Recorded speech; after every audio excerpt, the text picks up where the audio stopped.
Meu nome é Gilberto da Cunha Trivelato, eu sou engenheiro eletrônico aqui formado em São Carlos, né, e hoje sou empresário do ramo de aeronáutica. Atualmente moro entre São Paulo e São João da Boa Vista. Você começou, a doutrina espírita entrou na sua vida, que jeito? A doutrina espírita entrou na minha vida muito antes de eu reencarnar, né, porque eu sou bisneto do Mariano Cunha Júnior, né, então eu sou de uma linhagem espírita do Triângulo Mineiro de muito tempo. E você, quando veio para São Carlos, foi para uma casa espírita? Para qual casa espírita e por quê? Quando eu vim para São Carlos, eu vim estudar em São Carlos em 1979, né? Então, a gente de São Paulo, eu frequentava o Grupo Espírita Batuíra, lá em São Paulo, e a gente conhecia lá a Dona Neide e o seu Apolo. E quando eu passei no vestibular em São Carlos, né, meu irmão falou, e minha mãe falou, olha, lá em São Carlos tem um filho de um casal de amigos, da Dona Neide e seu Apolo, em São Paulo. Procura eles, então naturalmente eu cheguei em São Carlos, um tempo depois já fiquei sabendo qual centro que o Glaucio frequentava, e aí foi onde eu conheci o Sociedade Espírita Obreiros do Bem. Já no primeiro ano de faculdade, logo no primeiro mês que eu vim aqui, eu já comecei a frequentar a Sociedade Espírita Obreiros do Bem. Que ano era isso? Isso era em 1979. Já tinha feira, então? Quando eu cheguei aqui, né, sobre esse assunto de Feira do Livro Espírita, já tinha notícia que teve a Feira do Livro Espírita no ano anterior, só que devido a riscos de o pessoal não ter a barraca montada pela prefeitura, ou por alguém, ou por um terceiro, nós tivemos orientação espiritual, mediúnica, para que a gente não deixasse nada da Feira do Livro Espírita ser feita por terceiros, porque o ataque das trevas seria muito forte. Então, nós tivemos orientação para nos resguardarmos, tomarmos cuidado e nós fazermos tudo. Então, baseado nessa orientação, a gente decidiu, então, fazer a nossa própria barraca. Naquele ano foi um módulo, que a gente chamava de módulo, foi 4x4. Então, foi uma barraca feita de caibro e de vigotas, né, bem parafusada na ponta, ficava bem firme, e aí cobria com encerado, por cima e numa lateral. Então foi em 1979. No segundo ano, neste ano, o número de livros era muito pouco, a gente achou muito pouco. Então a gente quis, eu acho que era naquele ano, não me lembro bem, eu tenho anotado em casa, vou passar essa documentação para o uso, eu acho que era em torno dos 250 a 300 títulos. No outro ano a gente já queria ir para 500. E aí a gente calculou os espaços e a gente dobrou o módulo da barraca. Então passou a ser uma barraca de 4x8, né? Que um dia no futuro viria a ser 4x12, que eram 3 módulos, né? E a gente chegou em 1980 a expor 410 livros, e em 1981 a gente já expôs mais de 500 títulos em praça pública. E a razão para a gente ir para a praça pública, o pessoal já tinha ido, mas com o sucesso da feira de Ribeirão Preto, né, que era encontrar o público, então a gente tinha até um lema, teve uma orientação espiritual, que é a Feira do Livro Espírita, né, não é o lugar onde o povo encontra Jesus, é Jesus que encontra o povo, que é a feira que ia para a praça pública.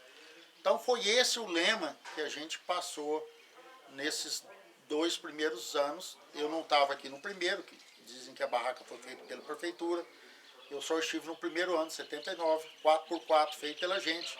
1980, 4x8, aumentado pela gente, que depois no outro ano subiu para 4x12. Como que era o controle desses livros?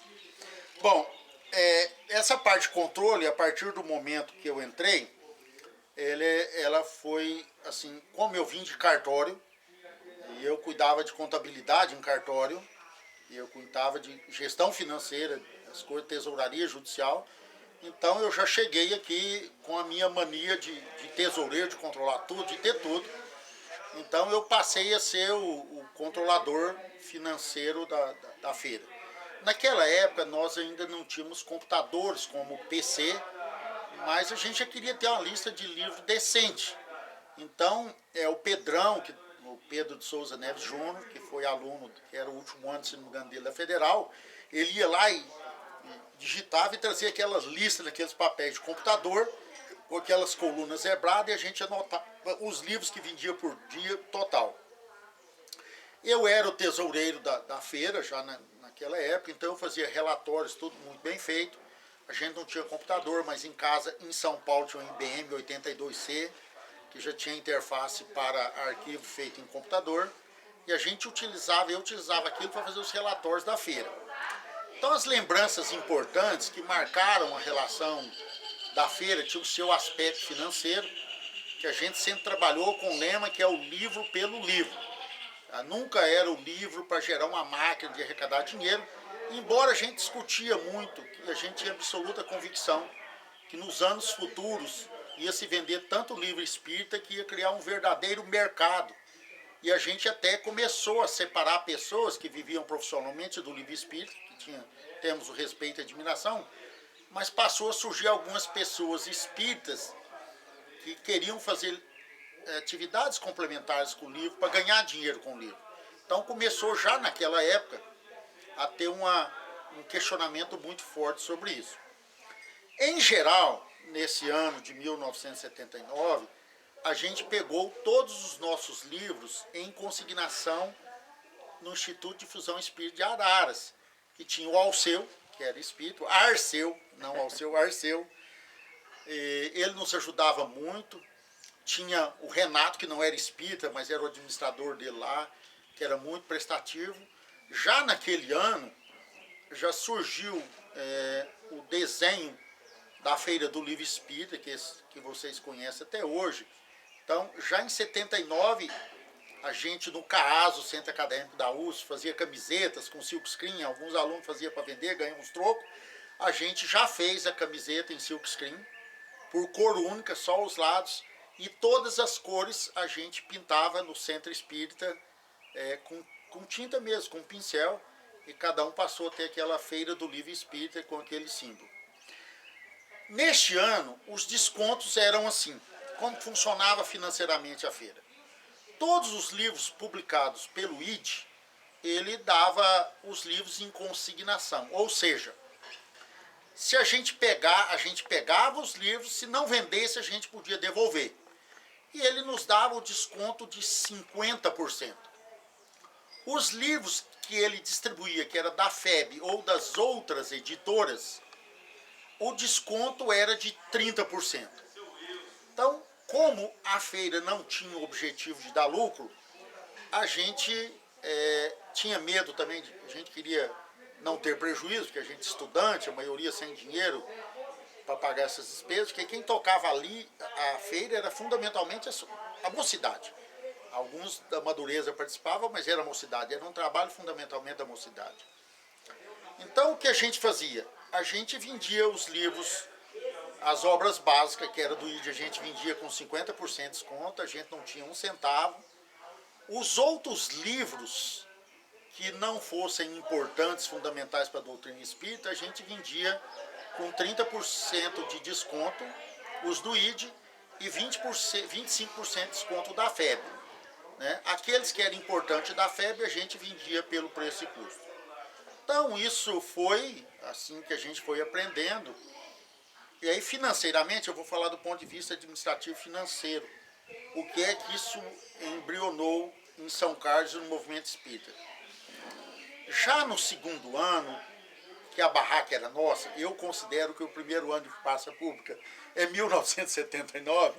Então, em 1980, a gente já expandiu a feira e a gente já queria expandir o número de títulos. Então, com o trabalho da Banca do Livro Espírita, nós passamos a comprar e pedir em consignação direto das diversas editoras, que eu cito as principais na época, era a Comunhão Espírita Cristã, o GEM, Grupo Espírita Emmanuel, e tinha mais uma editora de São Paulo, que eu não me lembro o nome, e o ID, então a gente já passou a pegar em consignação direta, portanto o desconto era maior e a gente dava um desconto maior. Mas a gente ainda tinha uma famosa dor de cotovelo, que a gente achava que os bons livros do Chico Xavier, até pelo volume de papel, como Paulo Estevo, como Renúncia, não vendiam mesmo tanto do Senzala. Mas o Senzala era um livro romance, gostoso de se ler, baratinho do ID, com desconto alto, de 50%. E um Paulo Estevam era um livro mais caro, com desconto de 30%. Então, naquela época, o seu Castilho, né, passou a participar mais já, porque ele já cuidava da banca do livro espírita. E a gente começou a discutir, ele começou a nos questionar se não tinha uma maneira da gente trabalhar para vender mais barato os livros mais importantes da doutrina espírita. Então surgiu naquele ano, a gente já passou a dar desconto de 50% até nas obras básicas da FEB, porque a gente, para as obras básicas, a gente comprou acima de 100 livros e já conseguiu desconto, e passamos integralmente o desconto para os compradores. Temos que lembrar também que naquela época a gente vivia um momento de inflação, salvo engano de minha parte, a inflação naquele período era algo entre 10% e 15% nesses 2 anos que eu estou falando. Quando a gente comprava livros, a gente tinha 60 dias para pagar. Então a gente deixava para comprar o livro no máximo para chegar aqui uma semana antes da feira, para que a gente vendesse o livro à vista com desconto e aplicasse no banco, na poupança, porque a poupança naquela época tinha inflação mais 1%, meio por cento, e a gente usasse esse dinheiro como um ganho financeiro para poder subsidiar os livros melhores. Isso foi um sucesso significativo.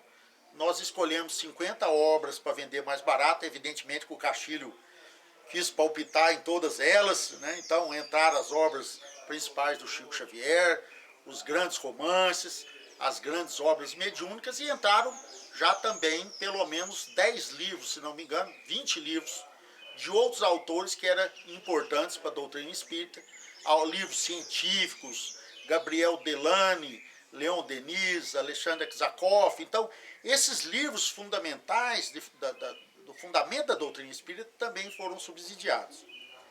Frente a esse sucesso dessa estratégia que a gente fez, a gente pensou se não era possível fazer algo melhor. Então, de certa forma, a gente se sentia até desprezado pela Federação Espírita Brasileira.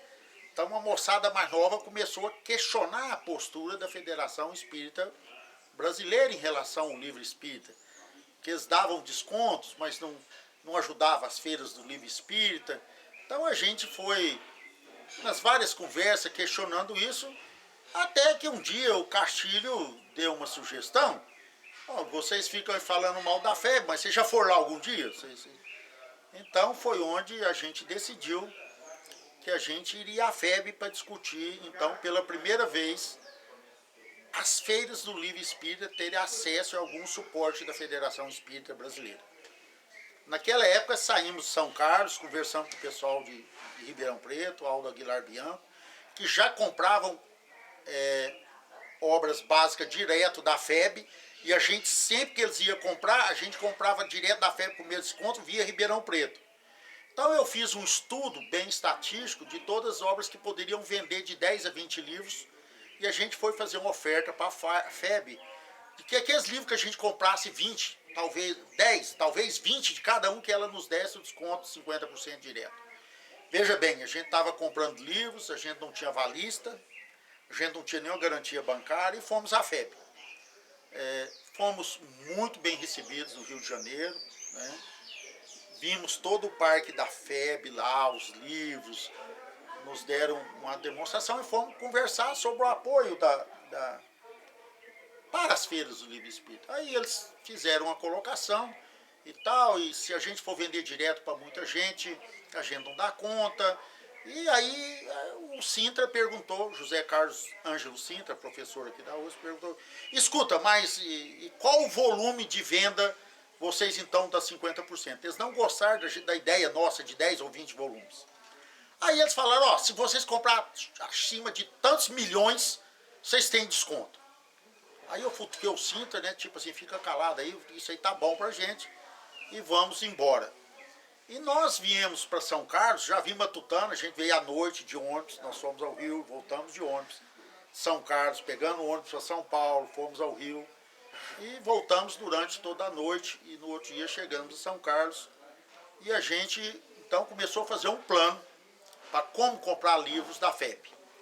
Em primeiro lugar, o fato da gente administrativamente ter sido bem organizados em 1979 e 1980, eu espero passar para vocês cópia desse relatório, que eu creio ter guardado na minha casa até hoje. O que acontece? A gente conseguiu estimar cada livro. Então a gente desenvolveu naquele ano uma capacidade de estimação pelo tipo do livro. Tinha livro que a gente sabia que vendia o mesmo tanto todo ano. Tipo lá, Romance Paulo Estevam. Vende o mesmo tanto. Tinha livro que era lançamento, vendia muito um ano, depois caía. Tinha livro que ia crescendo a cada ano que passava. Então o que a gente fez? A gente fez uma estimativa de compra de livros e tomamos uma decisão. Essa decisão já era da mocidade, mas já tinha a participação do pessoal, digamos assim, um pouco de mais idade. Além do seu Zé Castilho, quem mais? Que eu me lembro que participava bem desse grupo era o Sintra, o Castilho, e participavam outros membros lá do Obreiros do Bem, eu não estou lembrado bem o nome agora. Mas ele eram os dois mais atuantes, porque, de certa forma, o Castilho cuidava da banca e o Sintra, naquela época, estava cuidando do Clube do Livro Espírita. Ok? Bom, feito isso, nós tomamos a decisão de comprar uma quantidade de livros e a gente fez o pedido para todos os editores. Eu fui o responsável por fazer o relatório final de pedido de todos os livros para a feira de 1981. O Glaucio, naquela época, era o coordenador geral da feira, Glaucio Oliva. Então, ele queria saber qual que era a dívida que a gente tinha de livros. Compramos todos esses livros na confiança, conversando com a editora, manda isso para a gente, que a gente vai ter sucesso, vamos expor mais de 600 títulos esse ano e vamos vender. Nós vamos vender 2.000 livros, a feira vendia 800 livros. A gente falou, esse ano nós vamos vender 2.500 livros, era a nossa meta, né? E aí a gente comprou livros como se fosse vender 2.000 livros na feira do Livro Espírita. E essa compra não podia devolver o livro, não era mais consignação. Então, a hora que eu somei o total de dívida que tinha que pagar, então se não vendesse 2.500 livros, não tinha jeito, não pagava a conta não fechava. Então, só o Sintra ficou sabendo desses números, e eu fiquei com muito receio de dizer esse número para o coordenador Glaucio, para o Zé Francisco Ribeiro, naquela época, já turminha mais atuante, do tanto de volume de dívidas que a gente tinha, porque eu tinha medo de que eles os incomodasse, que isso podia causar uma espécie de distúrbio mental na equipe. Então, eu e o Sintra resolvemos esconder da coordenação da feira o valor de compra que nós fizemos. Mas eu resolvi falar o valor da metade da compra que a gente fez. Quando eu disse o valor da metade da compra, o Glaucio ficou numa cara de preocupadíssimo e ficou, nós não vamos dar conta de pagar isso, e agora como é que a gente vai fazer? Não, Glaucio, a gente vê, se sobrar livro a gente vende para Ribeirão e tal. Aí a gente já conversou com o Aldo Aguilar Bianco, Aldo, se sobrar uma obra básica aqui, você compra? Não, compro tal. Aí tranquilizamos o Glaucio e fomos para a feira. Foi um sucesso tremendo nesse sábado de abertura. Nós vendemos em um único dia mais de 500 livros no primeiro dia. Então o Glaucio já ficou animado, porque com aquele valor eu fechava a contabilidade todo dia à noite, parava o tanto de horas à noite para fechar, para estar inteiro o outro dia. O Glaucio, não, agora já paga 70% da dívida. Né? Falei, Glaucio, caramba, mas eu esqueci essa lista de livro. Aí ele voltou, ficou preocupado. Não, mas não preocupa não, domingo vai vender muito livro. Aí chegou domingo, vendeu muito livro também. Foi um maior sucesso, um domingo de feira, uma dinâmica muito diferente dos anos anteriores. Aí o Glaucio, não, agora estamos bem encaminhados. Falei, nossa, Glaucio, mas eu esqueci dos livros em consignação, que vendeu tem que pagar. E ele, mas você é custoso, não sei o quê. E a gente foi assim, e aí eu todo dia à noite, eu Sintra computando. Não, agora está perto, agora está perto. No sábado final ainda vendeu bastante livro. Eu não me lembro aqui, eu creio que a gente tenha vendido 2.502 livros. Talvez eu lembre da minha memória.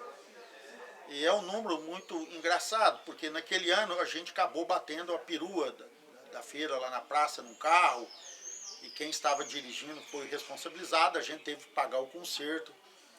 E ao final da feira nós tivemos um superávit de milhões e 5 mil, não sei se é 2005. A conta é isso, é 2 milhões e 5 mil De superávit e a mesmo valor de venda. Isso, superávit, o valor total de dinheiro arrecadado. É.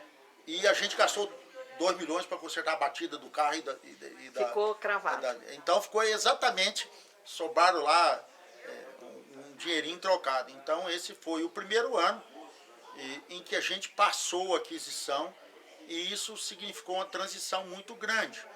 Porque naquele primeiro ano a gente correu um risco de aquisição, mas vendeu os livros só com o mesmo desconto que a distribuidora dava para nós. Mas as obras fundamentais, a gente vendeu com desconto sem nenhum acréscimo do preço, 50%, mas a gente ainda iria ganhar a inflação. Porque, veja bem, um livro que custava 50, se a gente ganhasse 10% do mês, 10% do outro, ele custava 70, a gente ainda pagava as despesas, e foi assim que a gente fez.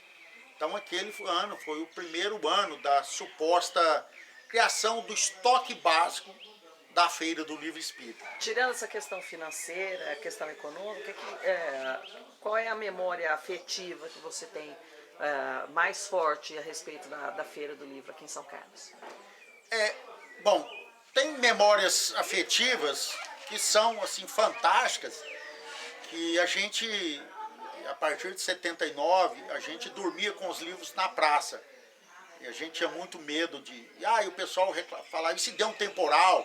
Então a gente comprou daqueles plásticos branco transparente, mas muito resistente. E a gente tinha umas coisas para amarrar de tal maneira que se viesse uma tempestade, a gente cobria todos os livros e podia chover o tanto que a água quisesse em cima dos livros, estavam protegidos.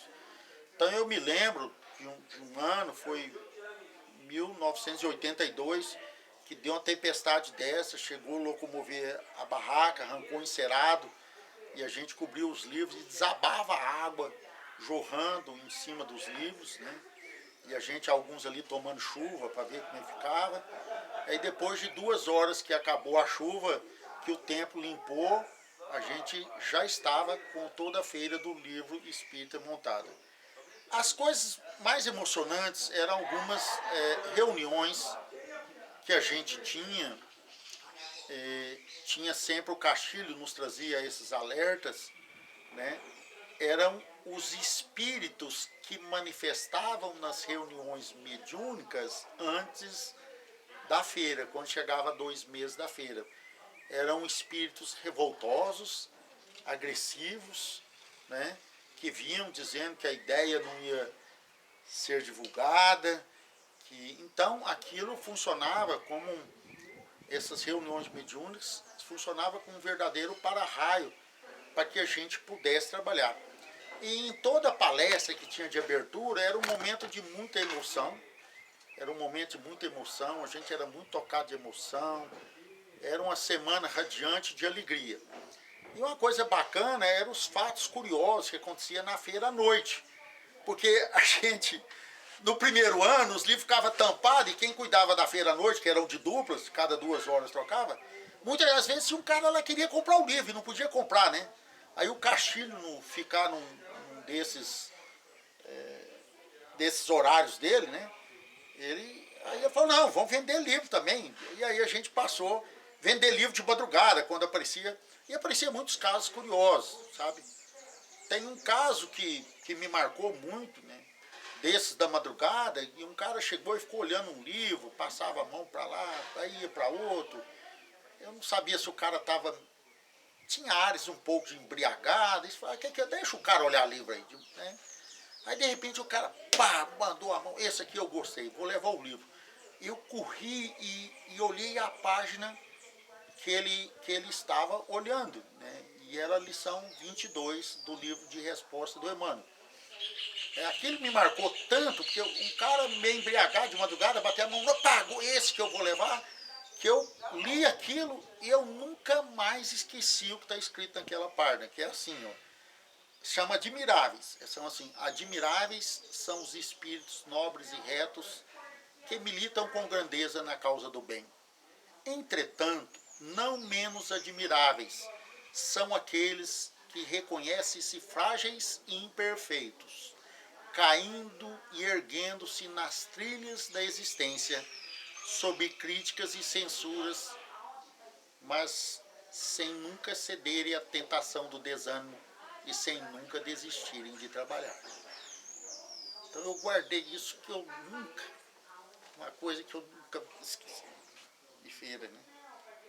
Realmente era outro mundo a gente trabalhar em feira. A gente vivia no nirvana, tudo dava certo.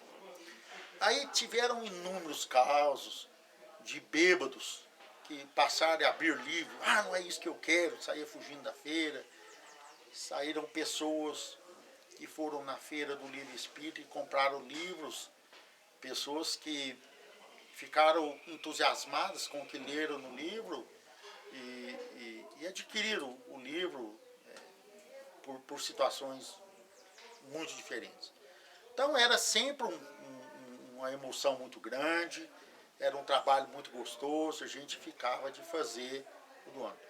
Então é um trabalho fantástico, né? Que a gente depois resolveu, essa mocidade, resolveu expandir isso para outras regiões, que isso é um outro capítulo, né? Agora, eu gostaria de citar um capítulo do movimento do Livro Espírita. Veja bem, eu falei que o Sintra, o José Carlos de Sintra, cuidava do Clube do Livro naquele ano. O Castilho cuidava da banca.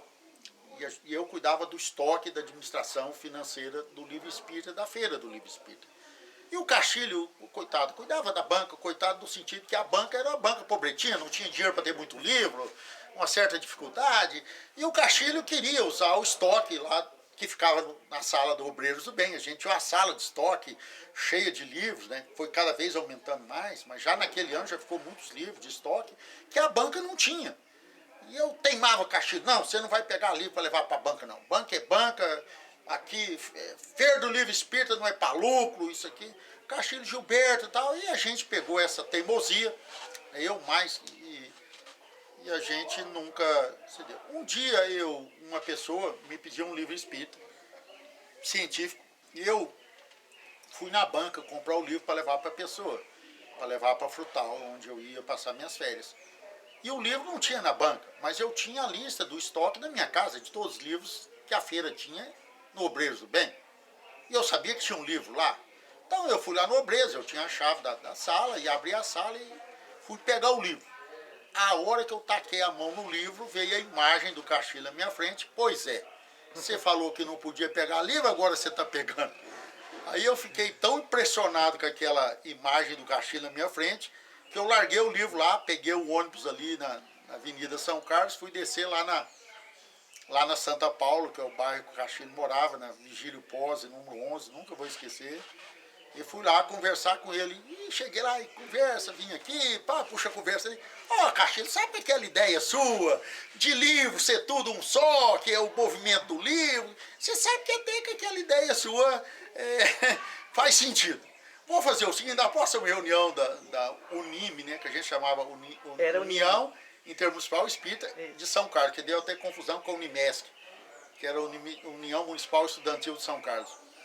Então o que acontece? Aí foi, né? E aí o que aconteceu? Nós passamos a fazer uma gestão integrada do livro espírita. Então a gente sempre tinha uma banca recheada, a gente tinha um clube, e na compra do clube a gente já planejava comprar outros livros. Ia comprar um livro da editora tal, como o pedido já era 100, 200, era 200 livros naquela época. A gente já incluiu os outros livros com desconto. Então a gente conseguiu uma sinergia fantástica. E aí surgiu essa ideia de a gente fazer, não distribuidoras no sentido da distribuidora profissional que ganha dinheiro, mas mini distribuidoras controladas pelo movimento espírita local, regional, para poder abastecer as feiras pequenas. Que foi então que eu levei essa ideia para Frutal, que a gente fez a primeira feira do livro espírita de lá, usando a barraca daqui emprestado. Foi que a gente criou feiras em várias cidades da região, Campina Verde, Itapajipe, Iturama, Pirajuba, que por outro lado a gente criou uma expansão da Feira do Livro Espírito usando esse estoque, que a gente criou até uma extensão do Oloninha na perua nossa para fazer feira em Ibaté, em Dourados, feiras que eram às vezes um dia. Depois passamos a fazer feira em Ibaté, que era mais de um dia. Só que nessa época já não precisava aquele desespero de buscar livro no ID. Por quê? Porque a gente tinha livros aqui suficientes para poder fazer esse trabalho. Então foi nessa época que surgiu uma integração muito forte. Então tinha um boletim da Feira do Livro Espírita, passou a ter um boletim do Clube do Livro Espírita, né, e passou a ter um boletim da Banca do Livro Espírita, que depois a gente em algum momento tentou que se juntasse e tivesse um boletim, dos quais eu ainda tenho alguns exemplares guardados na minha casa lá até hoje.